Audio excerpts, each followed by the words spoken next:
All right. Hey, everyone. How are we all doing this afternoon? All right.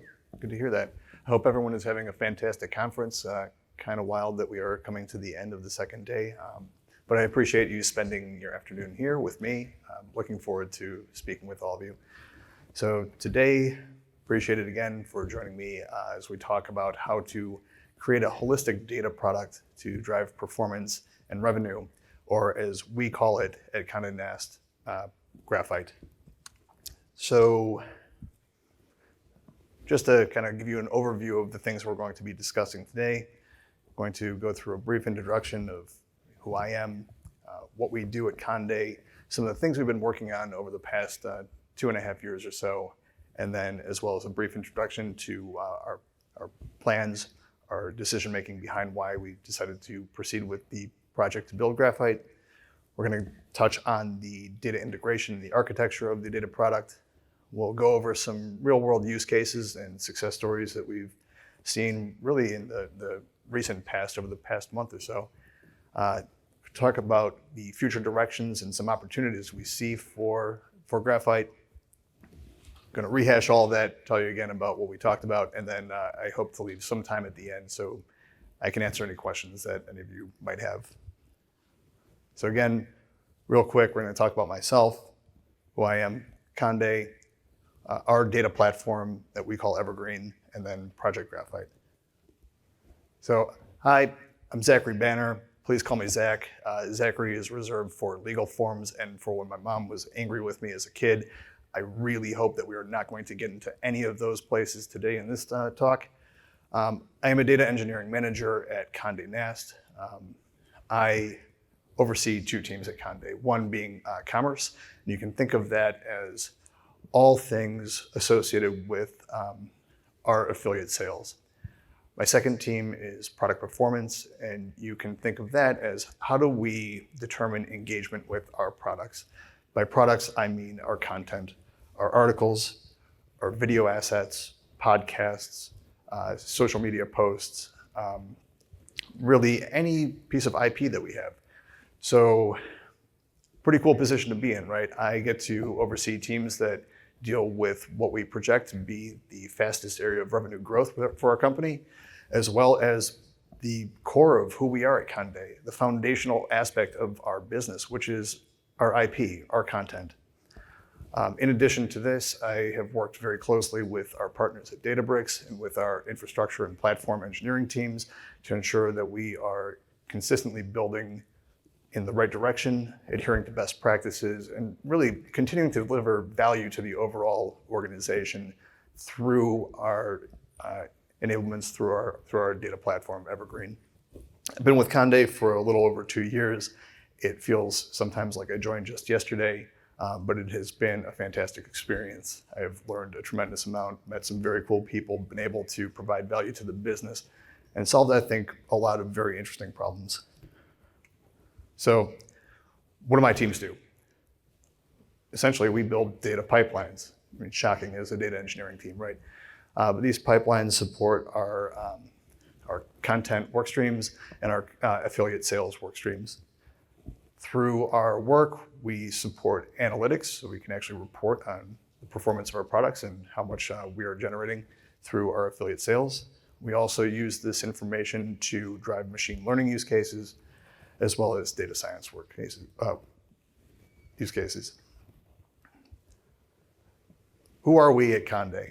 It's actually a question that I get quite frequently. People have heard the name, but maybe don't know exactly what it is we do. We are a legacy media company. We've existed for well over 100 years, and we are home to some of the world's most iconic brands. From journalistic stalwarts like the New York Times to more niche offerings like World of Interiors, there is quite literally something for everybody. If you have an interest, we probably have a brand available to you globally that will be of use to you. What we have been working on for really the entirety of the time that I have been at Condé is building our data platform, our unified data platform we call Evergreen. This is, in my opinion, really a key example of the Databricks Lakehouse architecture. We as data engineers work on pipelines to ingest data from myriad data sources. We store all of this data within S3. We do have our deployment on AWS. And from there, we orchestrate our jobs using astronomer-hosted Airflow to run our ETL processes going from raw to bronze to silver. We also use astronomer-hosted Airflow to orchestrate our DBT jobs to take our pipelines the last mile from our silver data sets into our curated, ready-for-use gold data sets. From there, we are able to power multiple use cases, whether that is exposure of the data through visualizations to our analysts and our BI engineers, whether that's to marketers, sending our data to third-party CDP vendors, or for usage by our data science team to continue to power our efforts towards personalization of our experiences on our various properties. I'm super proud of this. I think it actually, what we have been able to put together in a very short amount of time has truly demonstrated the power of the Lakehouse architecture, the simplicity of it, and how quickly we can continue to add new capabilities to continue to expand our touch, our value that we bring to the overall organization at Condé. So cool, we did all of that. Now let's talk a little bit about what we are working on now. Our project Graphite, our idea for a holistic data product that encompasses our commerce and content lifecycle data. So why do we want to do this? I think actually what we need to do at first is define what is a data product, right? A data product is data-centric. It has to be purposeful. There has to actually be a problem that you are trying to solve. We're not just trying to build in a vacuum. We want to have a product that brings value to our end users, to our customers. And by customers, in my case, I mean my internal customers. Data product also has to be user-focused. We should be thinking about how do we make things easy for the end user. We are still in customer service.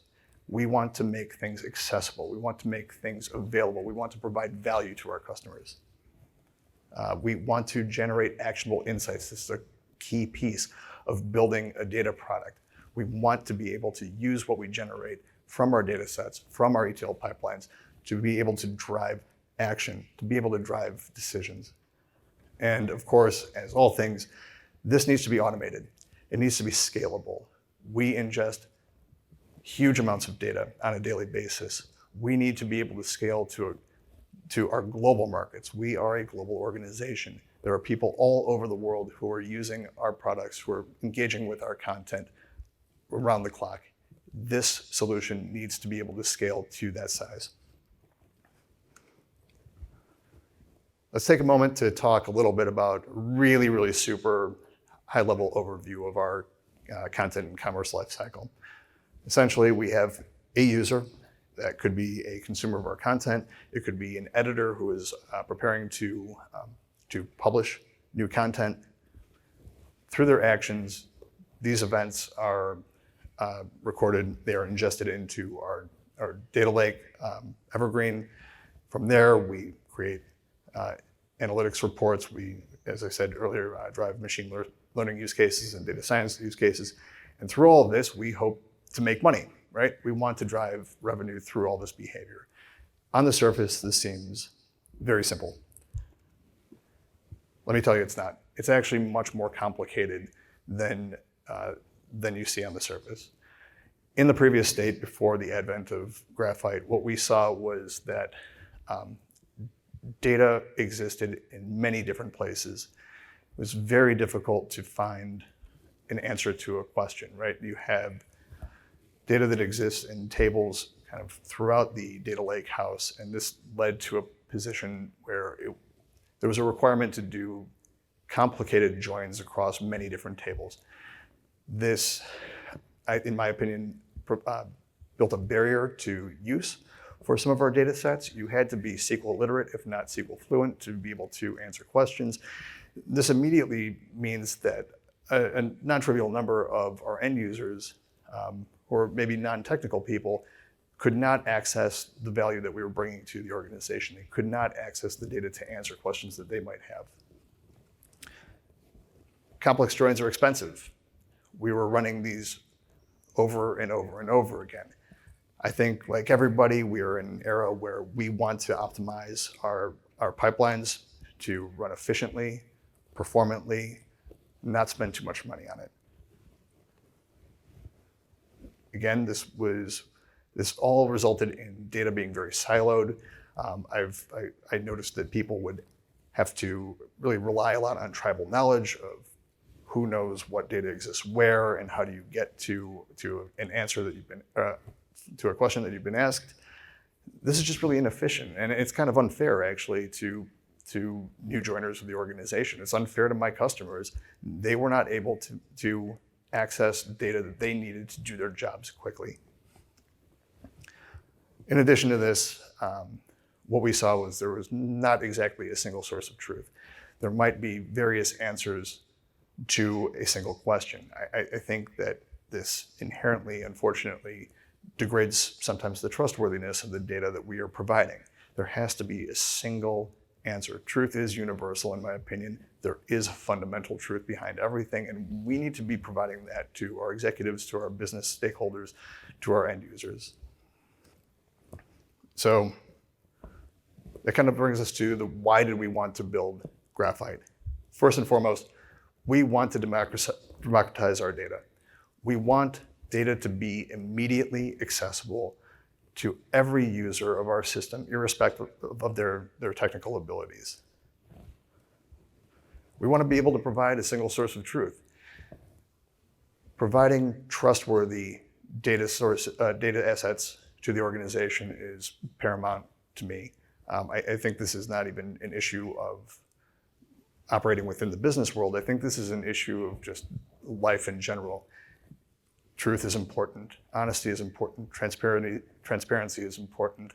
We need to be providing a single answer for a question and all agree upon it. We want to move fast, right? Things move very quickly in this world. We want to be able to provide faster, comprehensive insights to our end users. Through this, we can have a much more granular view of what is happening with our data. How are people interacting with our content? What kind of products are people interested in? To be quite transparent, in the world prior to Graphite, what we saw was there was non-trivial data lag coming into our, for information coming into our systems. In many instances, analysts would have to wait for 24 hours, maybe even more, before they were able to see new data. That put us in a position where it was next to impossible to make decisions, to respond to situations on the ground as things were changing. That really, in my opinion, is quite unacceptable. We need to be able to respond almost immediately to any perceived changes in user behavior, in traction of content that we are putting out. We want to know about what kind of channels of distribution are picking up traction from our users. This is super important to us. By being able to expose all of this new comprehensive data on a very fast time scale, we can improve our decision making.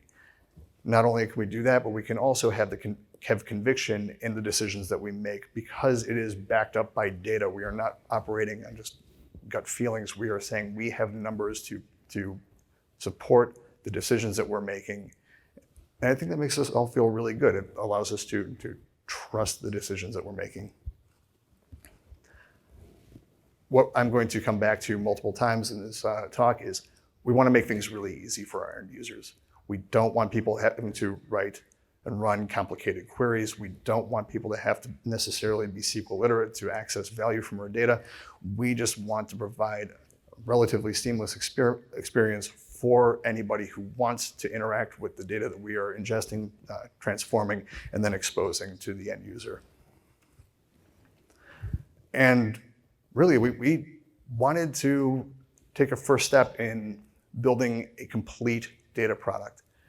This is not just the data sets that back graphite. This is a holistic view of what a data product is. It's a singular deliverable that consists of the data sets, visualizations layered on top of the data sets, excuse me, data quality monitoring to ensure that our data is complete, it is correct, it is trustworthy.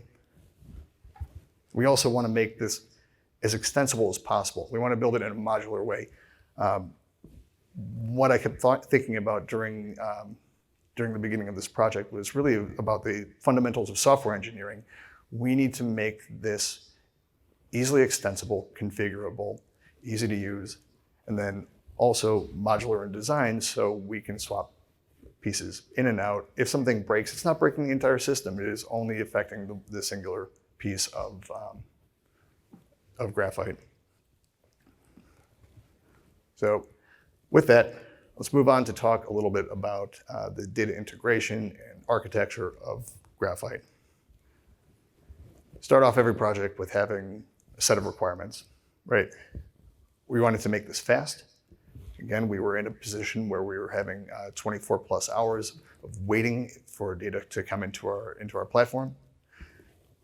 Don't want to spend all the money in the world, right? I mean, anybody can spin up a bunch of Kafka clusters and stream data in. It's gonna be super expensive. Not necessarily the right call for this use case. So throughout the entirety of this project, what we had to do was really find a balance between performance and cost efficacy.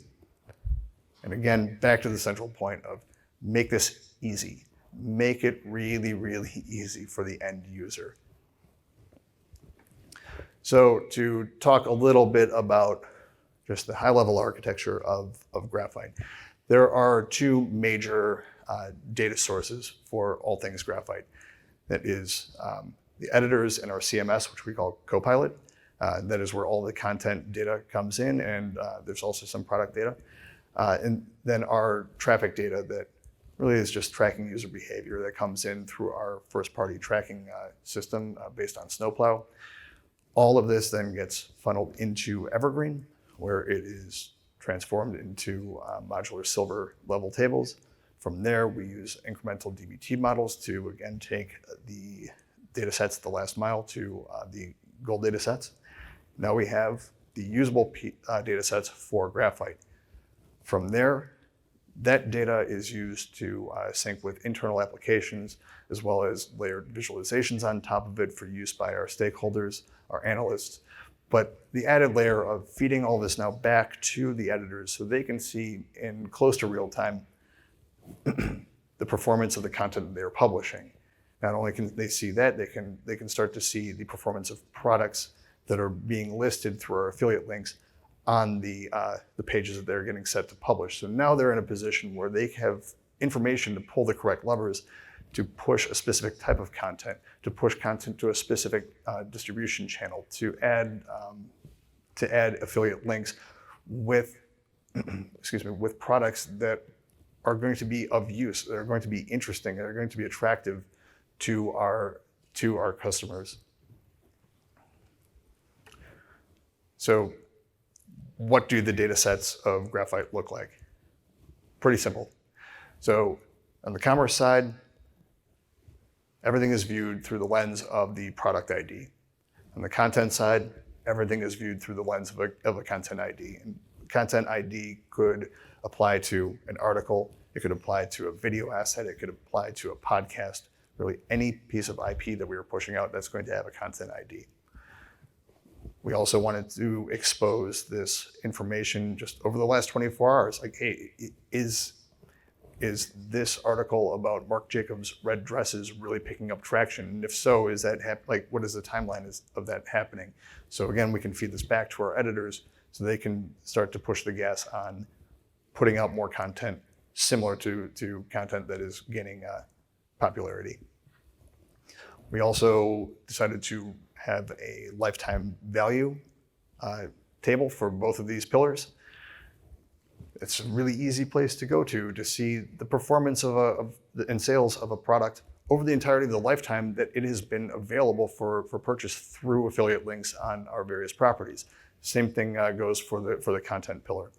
Not listed here, we also have added a daily roll-up table for both of these pillars. Now you are capable of comparing day over day, year over year, month over month. You get my point. It's actually very useful for that. On top of this, we actually are making sure that we are not storing data forever, right? The 24-hour tables, data as it ages past 24 hours is vacuumed, it is just gone.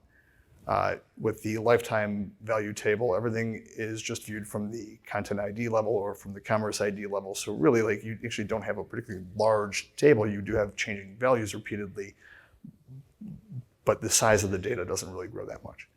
The daily roll-up table, those are designed to only retain data for 3 years.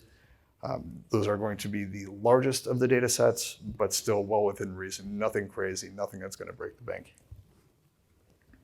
So some technical considerations. I know this seems kind of rudimentary, but we wanted to only bring in and process data that was actually required. Given the vast volumes of data that we ingest through Snowplow and through Copilot every day, really important to actually put filters on before we bring any of the data into Graphite to make sure we are only pulling in what we need. This actually improved the performance of our pipelines significantly. We went from a place where it was taking 2 to 3 hours to process all this data to a place where it takes about 2 to 3 minutes.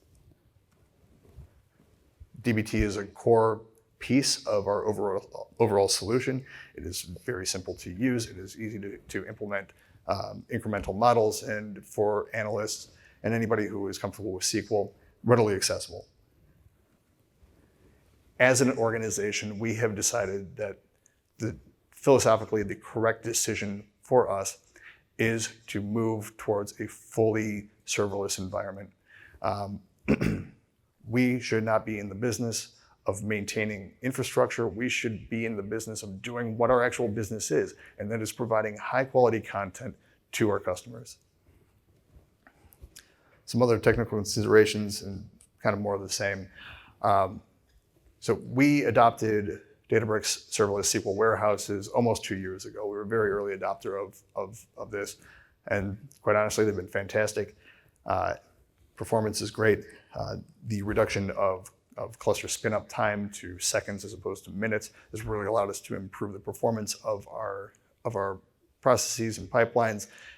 And it's also reduced costs significantly, right? We're not paying for compute time that we're not actually using. We don't have to pay for that spin up time or that spin down time. We are only paying for the time that we're actually using the compute resource.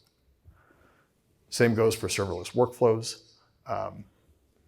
Very early adopters of serverless workflows. Again, this fits conceptually into the direction that we want to go as an organization to make sure that we are able to focus on what our core business is, not focus on maintenance of infrastructure. And something new that we just started to layer in is the use of Databricks Lakeview dashboards. By implementing Databricks Lakeview dashboards, we are now in a position where we can very, very quickly expose the data that we have ingested, that we've transformed, in an immediately usable manner. Previously, again, people would have to query these data sets. They would just have to derive insights from the output of that. You had to be SQL literate to do this. We're in a place now where very quickly we are able to build dashboards to provide value to individual teams at a very, very fast rate. These don't take days or weeks to produce. They take minutes to hours. Very easy to build bespoke visualizations for a given team. On top of that, we, about 18 months ago, decided to work with Monte Carlo to implement a data observability feature to not just Graphite, but to the entirety of Evergreen. Again, this comes back to the idea of trustworthiness for our data sets. We want to be able to know for a fact that our data sets are complete, they are correct, they are healthy. And I personally want to be in a place where I can, if God forbid there is a data issue, that I know about it as soon as it happens, and that I can proactively reach out to my stakeholders, my customers, to say, hey, I know this is going on. We are already working to fix it. And I have an ETA to resolution. This is building trust across teams.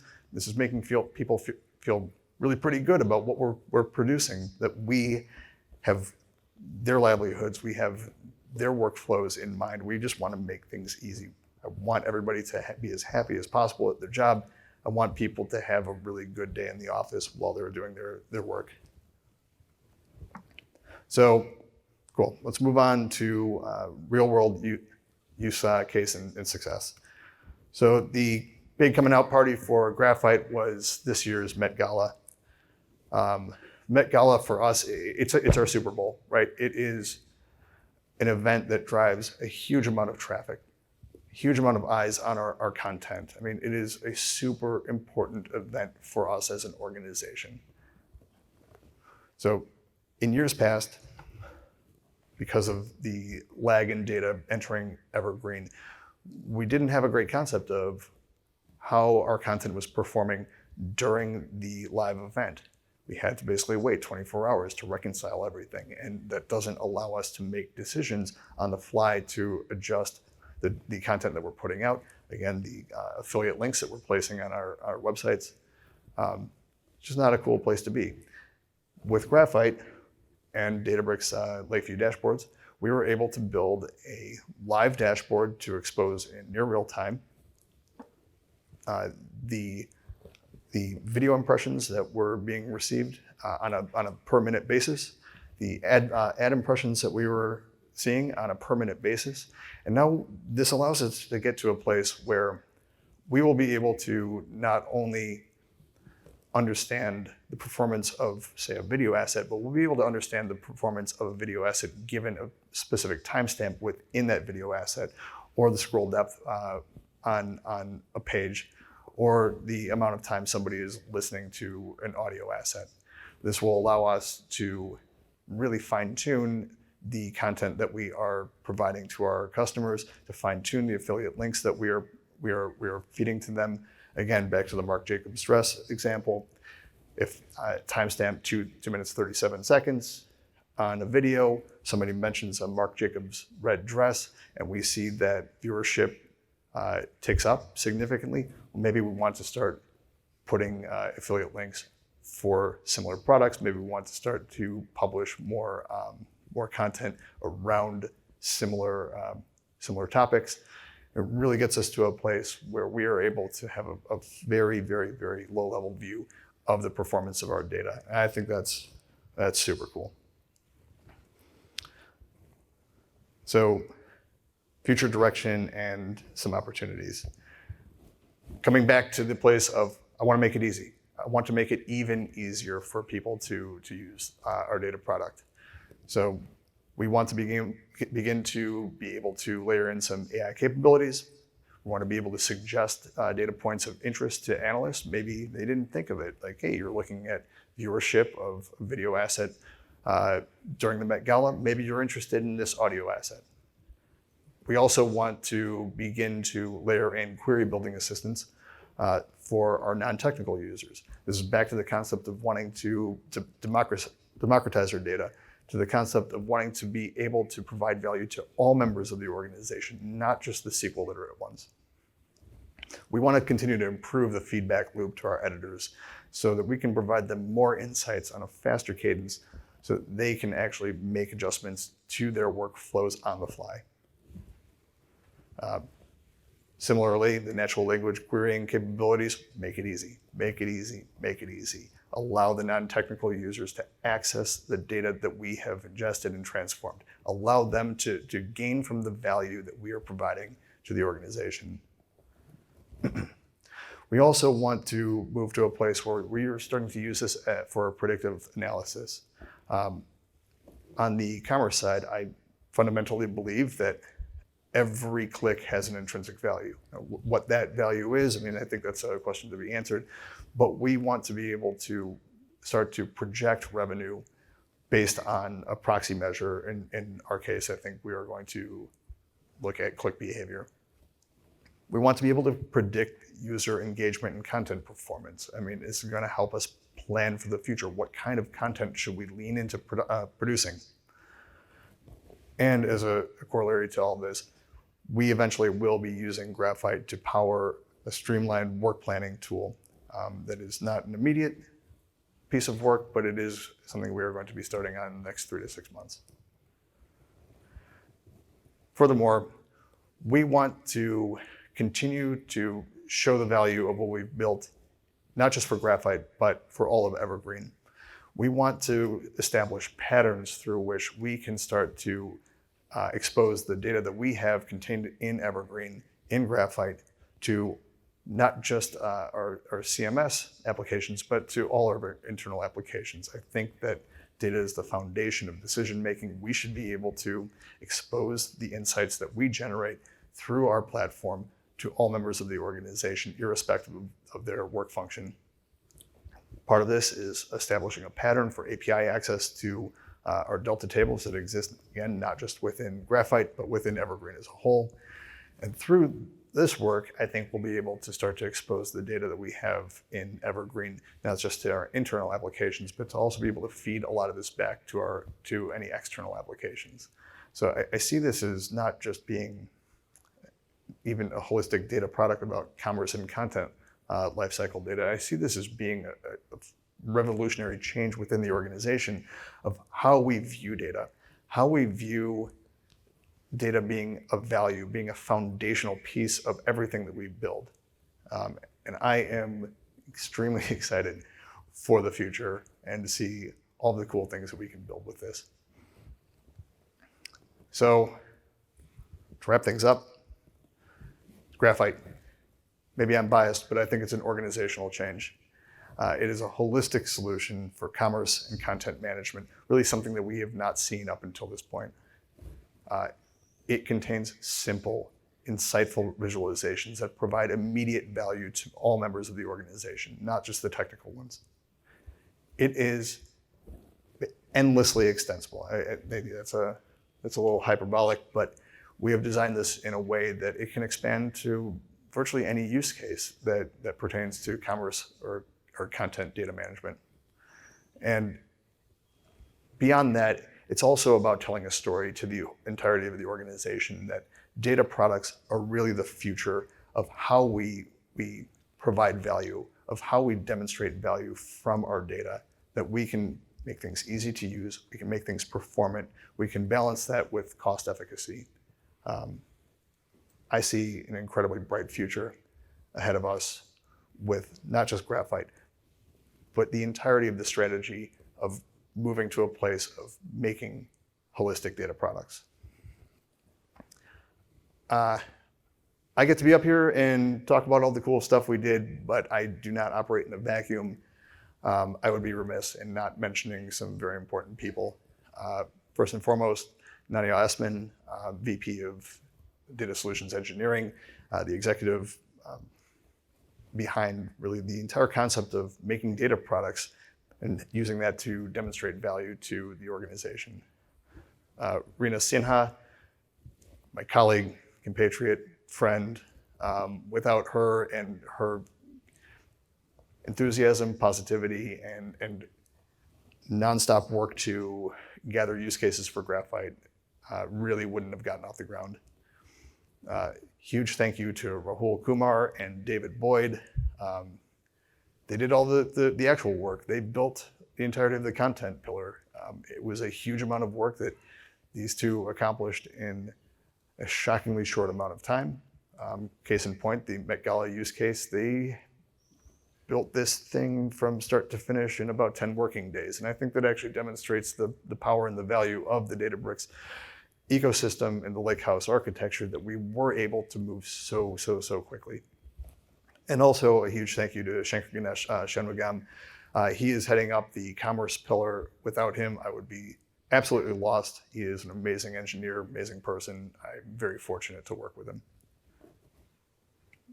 So with that, I'm happy to turn it over to the audience. Please, any questions that you have, I'm happy to answer.